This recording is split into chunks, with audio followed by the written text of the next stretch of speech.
ស្រស់បងចិត្តធំទូលាយតោះរួមលេងឲ្យសប្បាយក្នុងថ្ងៃជួបឆ្មើកើតលើទឹកដីអង្គរដ៏ថ្កើងថ្កានមានឈាមអ្នកតស៊ូក្នុងខ្លួនគ្រប់ប្រាណមិនថាទៅដល់ណាមិនភ្លេចជាតិកំណើតចារឹកទន់ភ្លន់តែរឹងមាំពិតរៀនសូត្រក៏ពូកែធ្វើការក៏ខ្លាំងរៀនសូត្រក៏ពូកែ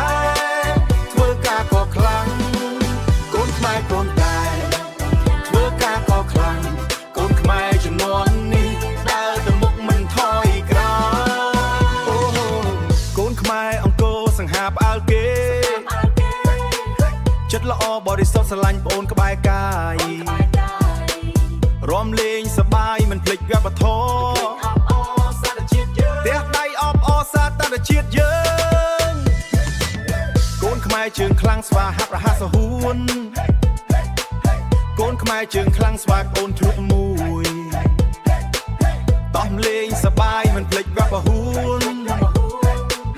តោះហូ1 2 3ខ្មែរតែមួយស្គាល់បាយលុកលាក់ស្គាល់ទាំងប្រហុក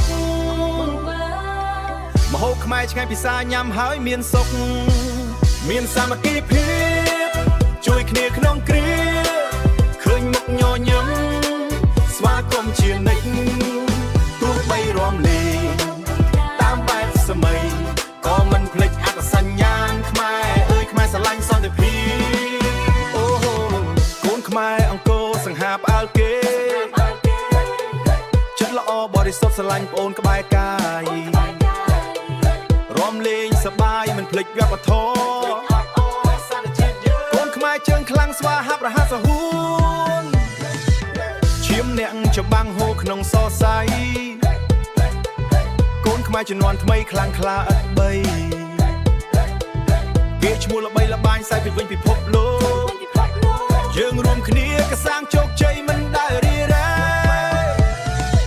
អង្គរវត្តជាសាក្សីនៃទិភាពអស្ចារ្យខ្មែរធ្វើបានខ្មែរឈ្នះគ្រប់វាសនាលើកទង់ជាតិឡើងឲ្យខ្ពស់ត្រដែតមោទភាពជាតិយើងគ្មានថ្ងៃនឹងរលត់ខ្មែរឈ្នះខ្មែរឈ្នះ